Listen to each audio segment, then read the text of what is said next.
needs no introduction. We have Lara Dutta. You will always be the center of attraction, so. Thank you. Thank you so much. Good morning. I think we're still in the morning hours. It hasn't turned noon yet. So I'm absolutely thrilled to be here for two primary reasons. As Vivek ji said, we launched this wonderful book last year, and I was present for the launch event. And this book was the first step to educate, to inform, to empower women to come forward, to share stories, to normalize conversations, to let women know that they were not alone. And today, as Vivek ji said, it's the next chapter for the next chapter. And it gives me so much optimism to see a company like ABBOTT build forward on what they've done with just launching the book. And today we're doing this amazing unveiling of this wonderful thing that we will tell you about later, that will actually progress and take the conversations that have happened in this book, take it forward to the next step and start normalizing conversations around menopause. So that's the first reason why I'm so thrilled to be here. The second reason is the last time I mentioned this, and I was extremely delighted to see the 3 or 4 men that were in the audience the last time. So I can't tell you how happy it makes me to see men represented in much larger numbers this time around. Because to be really honest, yes, this conversation is about something that women go through, but this entire event is really actually for the men. So all the men that are here, members of the media, all of them, thank you for being here. And we really hope that all of you who are present here today will take the information, the message that is shared today forward and outside of here, into your communities, into your homes, into your families, because that's really what we need today. So to start off things, if I might, I actually want to go back to this book. I've read it a couple of times myself, and I want to read a little excerpt from it. Not long, just a paragraph, but I want to read that for you.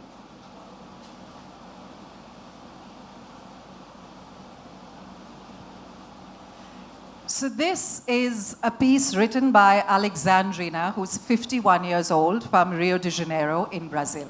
And she says, "Men should be sensitive and supportive toward women going through menopause. Sadly, that's not always the case, particularly in my household. My husband, for example, thinks it's funny when I start to sweat. Usually, when we're watching TV, I'll throw off the blanket and begin to fan myself frantically, and he'll howl with laughter, like he's enjoying every moment." So right here, let's begin this conversation. So if I might, since I have commented on the men that are present here today, if you don't mind, not to put you on the hot seat or under the spotlight, but I'd like to ask the men that are present here just 1 or 2 questions to begin. Can I? Absolutely, yes. Okay, super. So let's start with the gentleman with the lovely salt and pepper hair. He looks like he may have had some life experience, so we'll ask him to start. I think he's wondering why is he sitting at the front. Thank you. Sorry. Can I ask, just very basically, have you ever been aware of any woman in your life who has undergone or is undergoing or is going through menopause? Yes, first of all, thank you for asking me the question. And I happened to be at the event that happened last year when we launched the book. Yes. And that helped me. I have a mother who's almost 58 now. And I was so ignorant towards what she might have gone through. And it kind of enlightened me on terms of the symptoms that women go through. Yeah. And I happened to go back and have a conversation with her.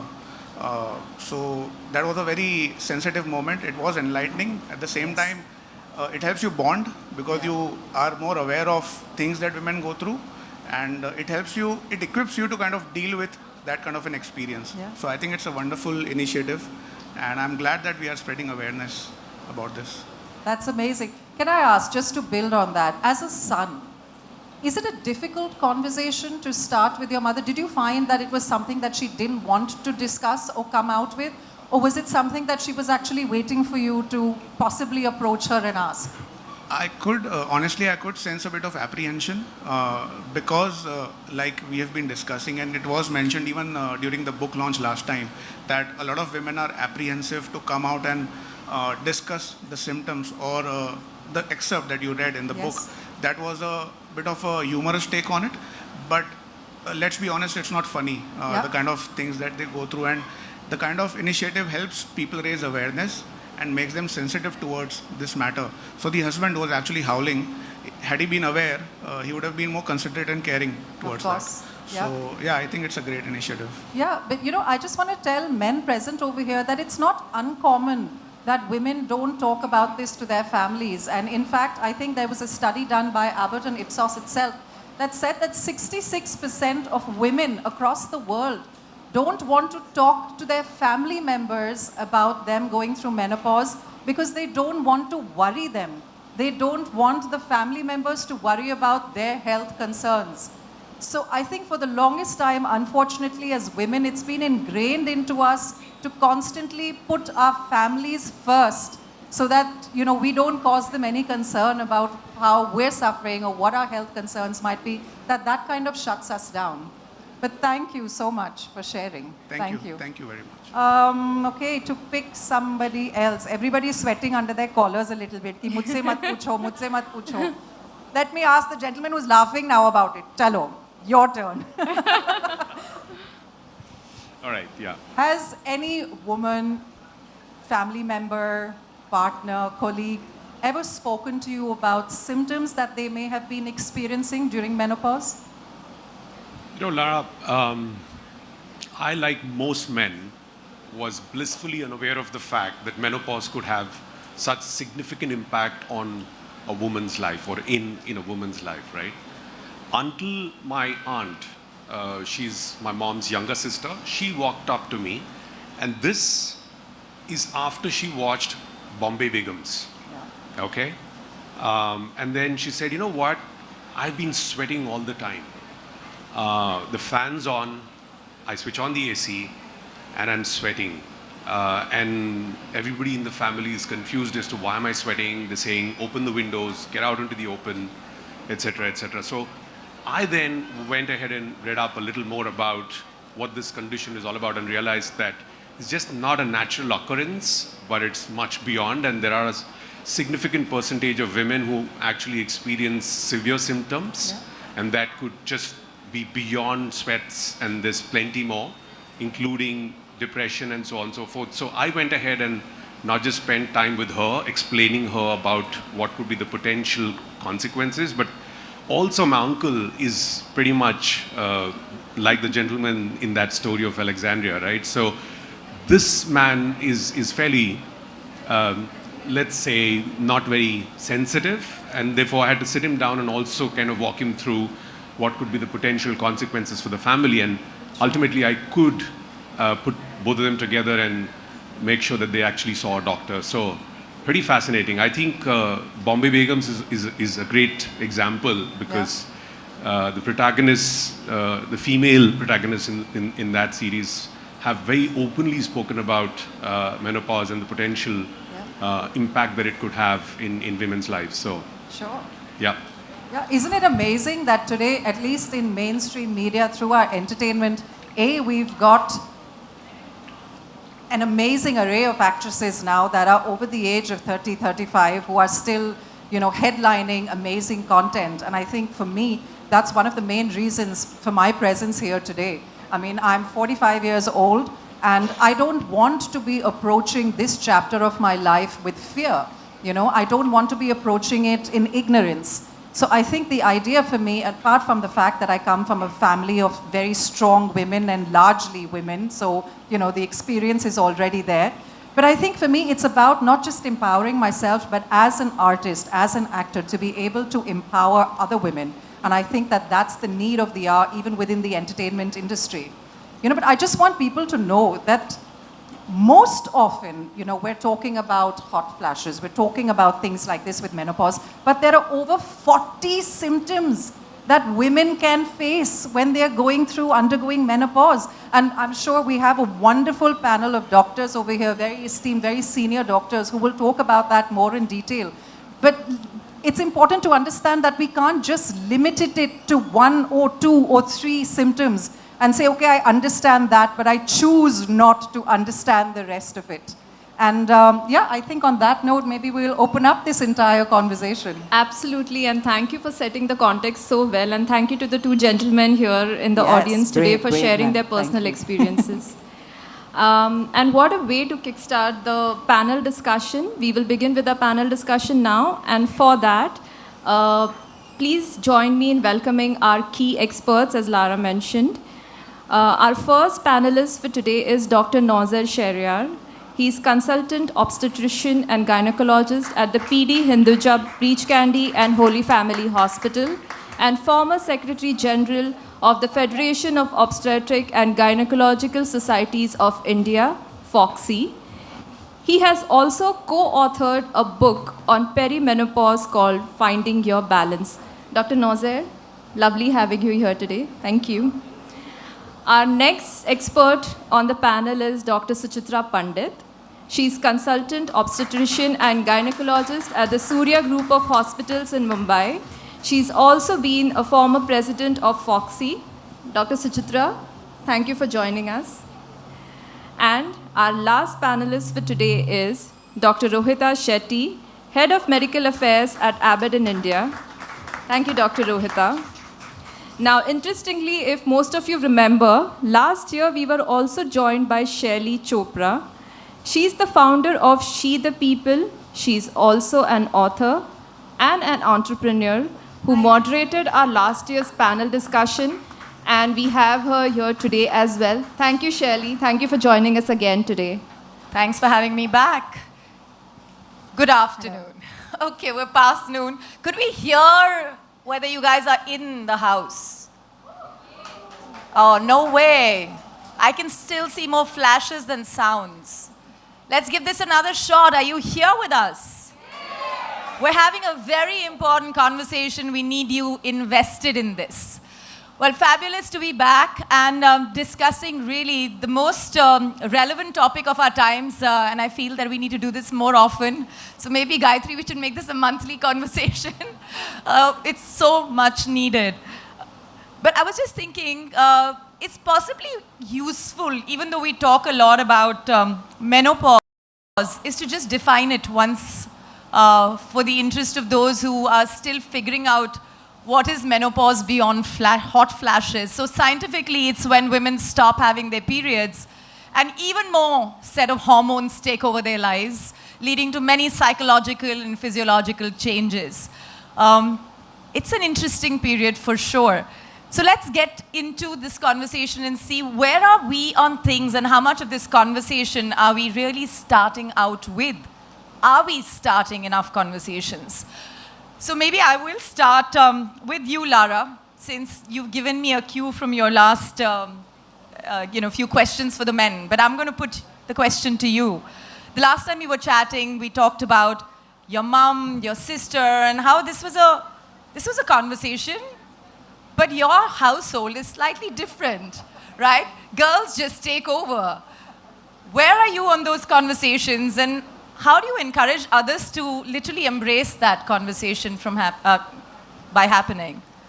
Sure. So, Shaili, quickly to put into context for people that were not here the last time round, I come from a family where my grandmother is one of 6 sisters, my mother is one of 3 sisters, we're 3 sisters, and me and both my sisters all have daughters. So, I said this the last time, I truly believe that our purpose in life, my purpose on this planet, my family's purpose on this planet is to take womanhood and raise these really strong, opinionated Amazonian women. But that said and done, I think for me, Shaili, I grew up in a household where I'm the youngest of 3. So my father, bless him, was a man who was going through a wife who was going through menopause and his youngest daughter who had just started getting her period. So he's been through the entire gamut of everything. And the conversations in our house, like Vivek said, that the girls don't really have very many filters. And I grew up in a household where, because we were never dictated to the fact that, ghar mein ladka hai, aise baat nahi karni chahiye, aise kapde nahi pehnne chahiye, we were given that freedom growing up also in the armed forces, to really just pursue and follow through with anything that we wanted to. The conversations in our home were very, very normalized conversations. So there was no topic that was taboo. You know, it didn't matter whether it revolved around your period, whether it revolved around menopause, whether it revolved around reproductive rights, or, you know, just the whole entire process. And so I think for me, I thankfully enough grew up in a very empowered household. And as I got older and came out into the world, I couldn't understand why there was this need to hide things, share things in whispers, you know, put things under the carpet, shouldn't be talked about, shouldn't be mentioned. And it increasingly infuriated me when I entered the entertainment industry, because there was even more so a suppression on any kind of expression of any of these topics, you know. And I think we've all come a really long way from that. And I just also want to quickly add over here that, you know, menopause is not something that lasts for a woman for 3 years, 5 years, you know, or anything like that. Now I'm speaking from experience. Menopause can take you through almost 2 decades of your life, you know, sometimes also if you're lucky, you know. But it's just that we need to understand that it's not something that either a woman or a man in her life or the family around them have to deal with, कि ये सिर्फ 2-3 साल झेलना पड़ेगा, फिर बाकी सब ठीक हो जाएगा, you know. So I think that awareness needs to be also there, wherein comes in the sensitivity. And I think that's what we're talking about here today, is about being sensitive to this, not just the next chapter, this wonderful chapter in a woman's life. You know, there's so many things to unpack in that experience that you've shared, including this awareness and self-awareness. So, Doc, I'll come to you. Dr. Shehryar, talk to us about whether women that you meet who are going through their menopause are even aware that they are, and are they willing to embrace the changes? Because we do talk about awareness as if, you know, the media puts one headline and the world gets to know, and that's not the story. Many of our mothers still don't know the term, don't understand its nuances. So perhaps your experiences with the women that you meet. So first I'm going to take off from what Lara and you just said. One of my favorite quotes is Anasuya Sen-Gupta, who said, "Too many women in too many countries speaking the same language of silence." It just came to me. Yeah. I'm also going to share some very interesting statistic I came across a few months ago. For the first time in human history, there are more grandparents in the world than grandchildren. Human populations are getting older. We are going to spend more and more of our life after a certain age. And let's face it, people are having fewer children. So my personal involvement started from the fact that being in practice for 3 decades, the women you look after stay with you. A gynecologist, and I'm so happy that Lara's family is just all women, because we gynecologists love the fact that we look after women and don't have to look after men. Those women are now coming to me in their 40s, 50s, and 60s. They stay with you, and they are coming to me with their issues of the midlife. Yeah. Now, when you look at these issues of the midlife, you realize that every woman does it differently, and sometimes doesn't even know what she's doing. There was a study from Engender Health in the UK which said that 65% of women in the menopause transition, and I think this is an underestimate, will have some symptoms. Of these, about 40% will be quite severe, and 10% it would be completely disruptive, right? That's the kind of half of your population is going to go through this. 65% of them are going to go through some symptoms, and 10% of that half of the world's population are going to go through distressing symptoms, right? Now the problem is sometimes these symptoms go unrecognized. So to answer your question, I would have to start with the term perimenopause.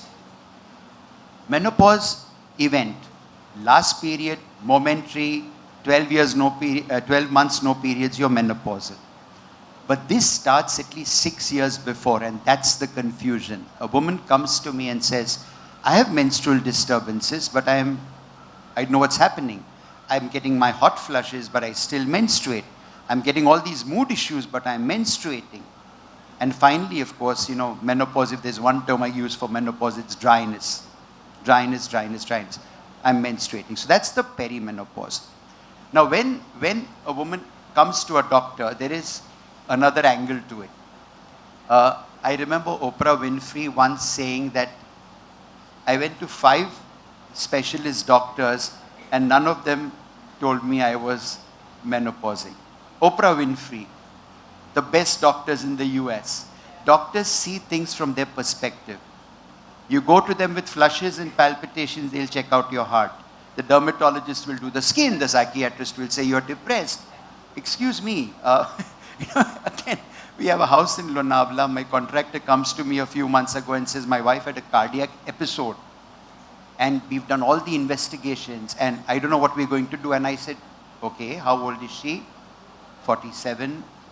Is she getting a period? She had a hysterectomy a few months ago. That poor woman was having a hot flush in the middle of the night and everyone thought she was having a cardiac arrest. Okay? So this is where things are getting better. They're getting better because information is out there. The information has to be better. The information shouldn't be something that puts fear, but puts confidence. You know, I want to briefly ask you something because you gave the example of Oprah, right? We're talking about the developed market. We're talking about somebody who's extremely confident, etc. Do you think that there is a tendency among doctors, as it is in our conditioning, to mask that they're going through menopause because there's also a fear that's on the other side? Just curious. So right, now, thanks to the book, we've been interacting with a lot of women and we hear so many stories from women. Medicine is all about stories. Suchitra and me hear stories every day. Yes. So our experience is not one woman's but 1,000 women's. A woman told me she went to a doctor with classic menopausal symptoms. Wonderful doctor, she loved him, he delivered her babies. And she says, when I told him, you know what he did, doc? He stood up, he shut my file and he says, this is going to last for the next 2 or 3 years, don't worry, it's going to be gone.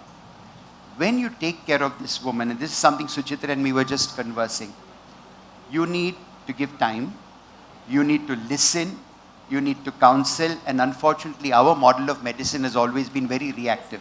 We fix things. I'm sorry, you're not supposed to be just fixing things. You're supposed to be listening, hearing, and 50% of problems are gone, and the remaining 50% today, I must say this here, and this is what you've got to convey because this is a great group. This is the group which is going to put things out there. Medical therapy is evidence-based to help that individual woman who needs it. This misconception women have the moment I say hormones and they panic. I'm sorry. There are cases which is, this is the treatment of choice and you should be open to it. But what you have to do is give them the tools to go and demand the care that they deserve. There's one line I would like to say about hormones is, please understand hormone therapy is researched. Whether it's the pill or whether it's hormone therapy, no medication in the history of mankind has been researched as much. Personally, I always tell the patient, this is the safest thing for you. Hormones are safe, some women are dangerous. So we just have to find out who shouldn't be taking it and everyone else, if they need it, can take them very safely. Okay, Dr. Pandit, you know, part of what we all are discussing here also puts the onus of being self-aware, raising your hand, making that call to a doctor on the women going through this. And that will happen when they're more and more aware of the symptoms. So first part of my question is, do you really feel as a doc that women are even getting aware? And second part of it is that what is it that you tell them to watch out for in order for them to raise that mild alarm to say, okay, let me just go meet somebody and get this going on a journey that will solve it or guide me? Right, thanks, Shali. As you know, Dr. Nozer rightly pointed out, women are not as aware of what they're going through simply because they don't want to accept that they have a problem. Now, as you know, you mentioned figures, the Indian figures, some of them mentioned that 80% of women go through the menopause and probably, it's just mild or moderate symptoms, but there are those 10 to 12% who are very severe and probably they will come up. But what about the remaining? Why are they suffering in silence? So, some of the things like, hot flushes, night sweats, simple thing like falling of hair, irritability, confusions, the typical mind fog that women talk about, and then backaches. And some of them are, like having vaginal dryness, genitourinary symptoms. They will talk about the irregular menses, but then they don't want to come forward. And if they ignore these symptoms, these can get more severe. And the severe ones they need to know about is, these hot flushes and night sweats can become so severe, they affect your sleep patterns. And if your sleep patterns are affected, you are more depressed, your quality of work suffers. Whether you're a homemaker or whether, you're working somewhere, both the things, the quality of life quotient is very, very important. And, the long-term symptoms women need to know. If you suffer for a long time, your heart is not going to be with you. One misconception I'd like to tell you that most of the people tend to think women don't get heart attacks. It's only the men who get it. But remember, at 48, 49, 50, our hormones, our estrogen has fallen down, and we are as predisposed to cardiac events as men are. So therefore, and there's also a redistribution of abdominal fat because, the lipid-friendly, we call lipids, it's the fats. So the heart-friendly fats go down and the unfriendly ones start going up. And because of the redistribution of the fat, women also tend to put on a lot of weight around the belly. The metabolism reduces unless you're really, someone like LARA DUTTA who's into, a lot of physical activity. And today you're seeing a lot more people doing that. But unless they learn that, they will have long-term consequences. And osteoporosis, we tend to think osteoporosis is a silent killer. The bones get brittle, and because of the vasomotor symptoms, the incidence of falls, the impact of the falls, the incidence of fractures goes high. So these are the long-term problems. And remember, breast cancer is something, women fear. But in the 5th and the 6th decade of life, that's the time it's detected the most. So prevention, nobody can prevent breast cancer, but at least you can diagnose it much more earlier. I mean, we're not trying to get medical, but these are some of the realities. And Alzheimer's, nobody knows really what causes it. But we definitely know that when you're in the postmenopausal phase, more women get into it. So activity-wise, mental activity, physical activity, all these things women need to know. So change of your lifestyles. Eating well, it's easy to say eat well, but what is eating well? A balanced diet. Good carbs, good amount of proteins, less of fats. Eat at the right time. We tend to, Indian women or Indian families tend to eat late at night, 10 o'clock, 10:30 when the husband comes, and then, she'll just clear up, and then they're in bed watching telly. So that is one of the worst exercises one can do, is getting into bed soon after. So eat in time, drink plenty of fluids, have lots of fruits, nuts. And today there are so many veggies around which are different. You can have the salads, you can have whatever, but get onto a good diet, exercise well, walk well, think positive, sleep well. I think that's so important, and have that health consciousness. So talk about your symptoms, don't confine it to yourself, and don't suffer silently. We're all there. We as doctors are there. We as influencers are there to tell women, speak up. And that's what they have to do.